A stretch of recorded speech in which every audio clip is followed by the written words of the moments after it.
Continue. Good morning, students. Today I am going to discuss the topic phishing. Last day we have done cyber crime. In cyber crime chapter we have done hacking. Today I am going to discuss phishing. Give the heading phishing. Please note down one line formal definition of phishing. Phishing is a cyber attack that uses disguised email as a weapon. So phishing is actually a trick through which the email recipient receives some convincing email messages in which they are those messages some greedy or some very tempting information were given, and the victim will just trap himself into it, and this will cost a large amount to him. So the sensitive information like account number, username, password will send. So the attacker will use them for some unwanted or unwanted activities.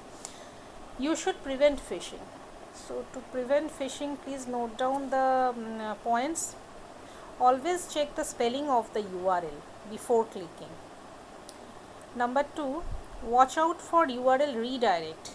If you are redirected somewhere else, that means it is some phishing website. Suspicious email sources. Look for suspicious email sources. Okay. And please don't post any personal data like your birthday, your vacation plans, or your address, phone number, etc. on social networking sites. So that is phishing, one of the most hampering cybercrime. Come to next cybercrime, that is cyberbullying. Bullying is actually the technology through which one can harass, threaten, or humiliate a target. Okay, so for example, examples of cyberbullying is sending mean messages, false information about a person online, or some photos or embarrassing photos and videos that may hamper the dignity of a person. So cyberbullying, there is a difference between cyberbullying and in-person bullying. So cyberbullying is difficult to recognize because bullying conducted via text or online medium, and it may be goes unnoticed. Okay, and it is more relentless and more enduring. Because relentless, we are saying that because cyberbullying doesn't end at school, it can reach a child's home. That is called child bullying. Very much in news nowadays, and it is more enduring because the victim may trail may get the paper trail by for several years. Okay, so this is cyberbullying differs from in-person bullying in these kind of things. Now there are different types of cyberbullying. Please note down their name. Number 1 is doxing. Number 2 is harassment. Number 3 is impersonation. And number 4 is cyber stalking. We'll see them one by one. Doxing is publishing some personal revealing information about one individual online with intention of defaming or humiliating or harassing the victim. Harassment is posting threatening, hurtful, or intimidating messages online. Then impersonation, creating fake accounts. In those fake accounts, your friends are saying, assuming that it is you, but it is actually not you. It is actually the attacker, isn't it? So impersonation is this thing.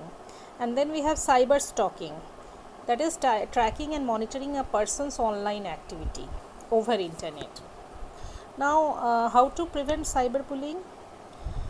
Uh, Please be aware of child's online activities, and if you are watching few signs of cyberbullying in children, the child may refuse to allow to see what they are doing online, or avoidance of discussion what they are doing online, or sudden unexplained increase or decrease in online activity, or deactivating social media accounts, or emotional responses including sadness, anger, happiness, etc. So adults should teach the smaller children to recognize and be aware of the cyberbullying attacks. So this is all about cyberbullying. Let us come to the next part, cyber law. So victims, if he or she wants, he may take the help of law. There are so many cyber laws created in our law system. We should look into it, and we should be very careful.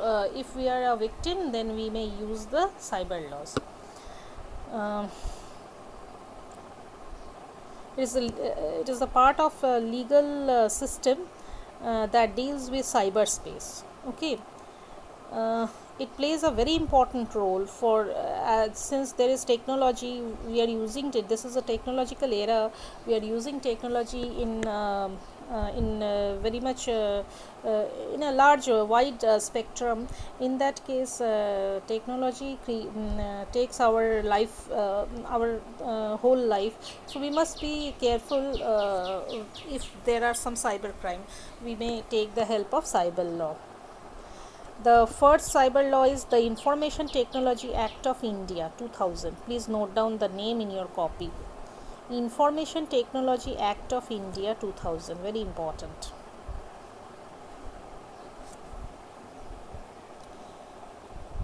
Some key points of this IT Act is as follows. It is actually based on the issues. It is actually based on the internet uses, and it is a legal form of communication. Email is now considered as a valid and legal form of communication. Digital signatures are given legal validity within the Act.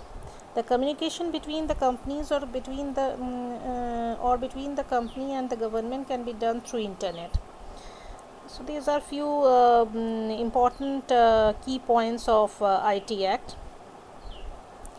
Now I am coming to the two important term of IT Act, that is offense and penalty. Here it is given, the sections are given of IT Act, important sections.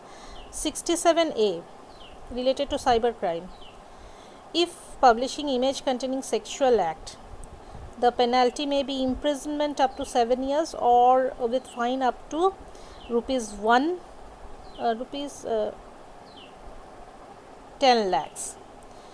And then we have 67B, publishing child porn and predating children online. Huge amount is have to pay, and the penalty is imprisonment up to 5 years, and a huge amount is to be paid by the attacker. Then we have 67C, failure to maintain records. 68, failure or refusal to comply with orders. Section 69, failure or refusal to decrypt data. Section 70, securing access or attempting to secure access to a protected system. And section 71, misrepresentation. You will see the penalties are huge. Okay, imprisonment of 7, 10 or 3 years or 5 years, whatever the case may be, and a huge amount of sum you have to pay to the legal system. So these are section wise offenses list, important offenses that comes under cybercrime effect. Okay, for today this much is enough. I would like to tell you that I will continue the classes in summer vacation on alternate days, as I have told you. I'll notify you before that, because we have to finish our projects your practical files and the whole syllabus, etc. So I want that you should be very much careful about that, okay, because in this time, in this is a peculiar time, and you people should continue your study, because after opening the school maybe your examinations will be coming. So and practical copy and project is the part of your board document. So I want that board exam document should be carefully formulated, okay, it should be prepared